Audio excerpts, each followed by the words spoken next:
Okay, so the whole story time about the Christians being at Pagan Pride.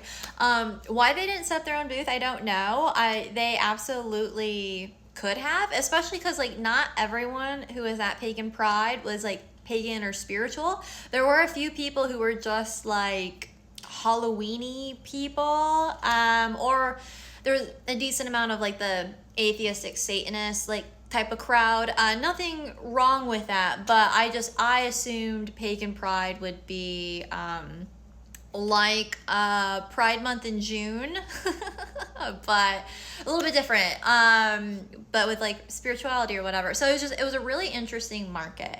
But I also, like I think it would have been great if the Christians had their own booth. Like if you're going to protest something, I think that would be the healthiest way to do it, would be to, okay, I am a Christian, I'm going to set up a booth at Pagan Pride, and I'm going to just have an open dialogue with people, which is not what happened. So for whatever reason, they don't do that. They just came and were making people uncomfortable. This is what the security guard told me, is that they were making people uncomfortable.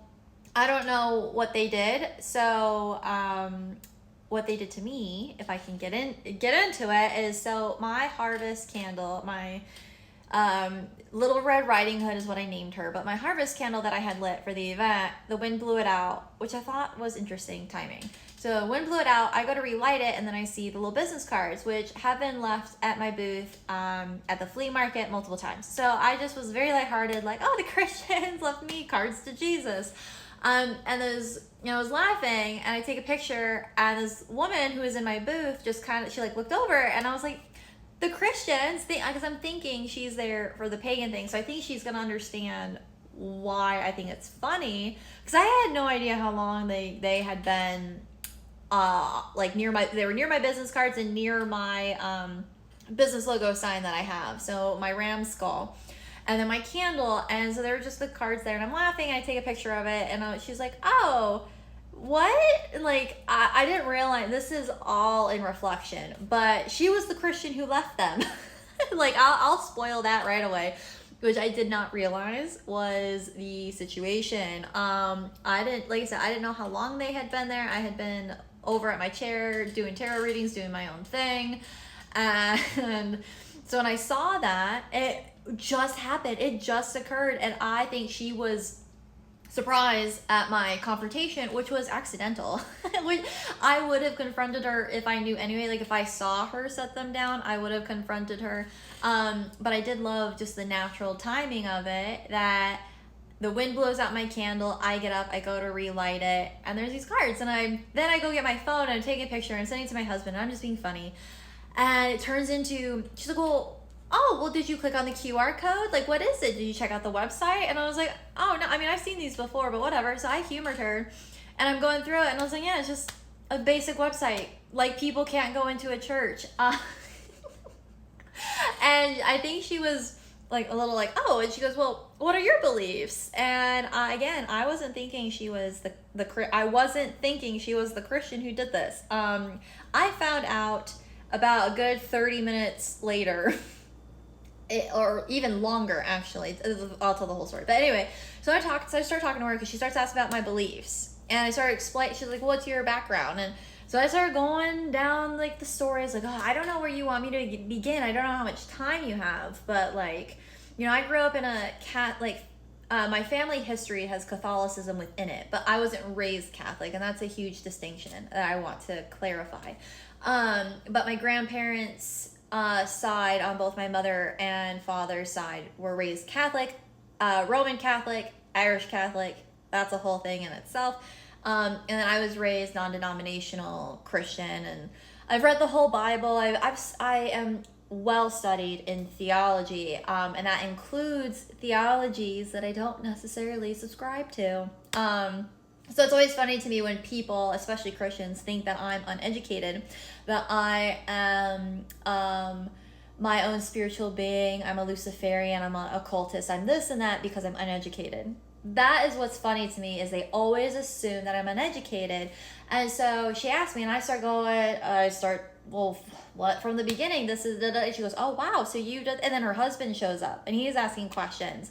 And I think I'm just having a conversation. Well, then in the middle of the conversation, they go, well, we're Christian. And I was just like, oh, here's the thing. I'm in fucking Nashville. I'm in the South. Everybody's Christian. Even the spiritual people are still like more Christian leaning. For a variety of reasons. And then you have like, the more new age spiritualists who are like still about God, just not in a Christian way.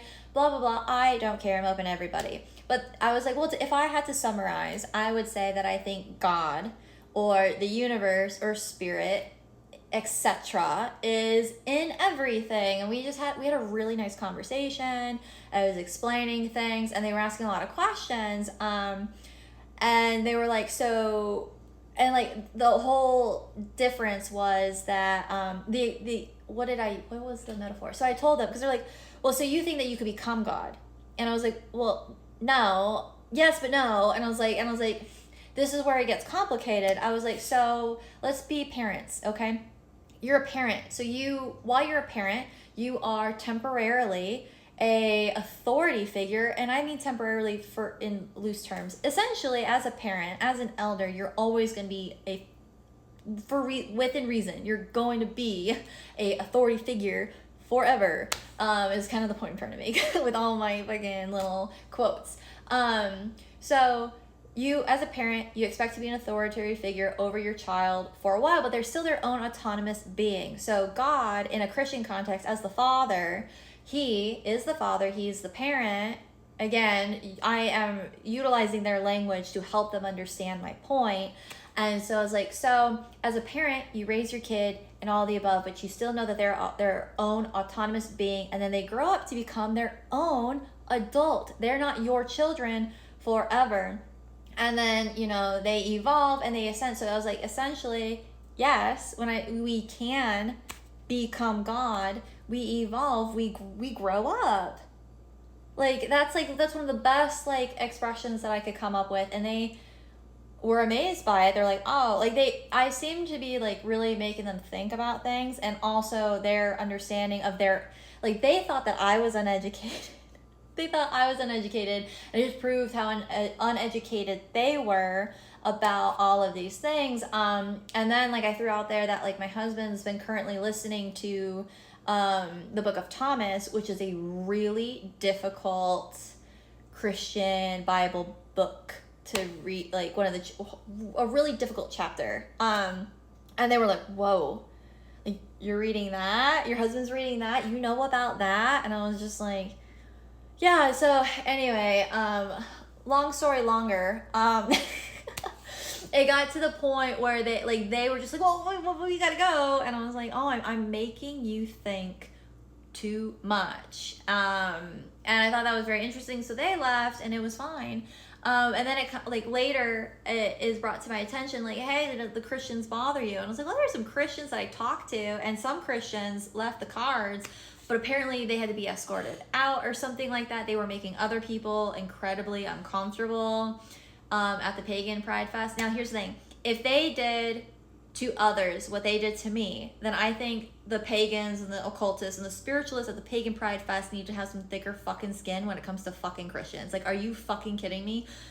Now, that is if they did the same thing that they did to me. I don't know other people's situations, and if they made other people uncomfortable, I think that that's shame on them, and all of the above. But it was really surprising to me to hear from security that they were causing problems. And I think that that's such a shame, because the Christians that I talk to, they're like, yeah, well, we're all about unity, and you should read 1 Corinthians, and you should do this and you should do that. I'm like, it's really interesting to me that you were preaching unity, but then you're here to cause more division and alienate people. And my main point to them was that everybody I talk to is allowed to be different, just like there's billions of different species on this planet that all came from God.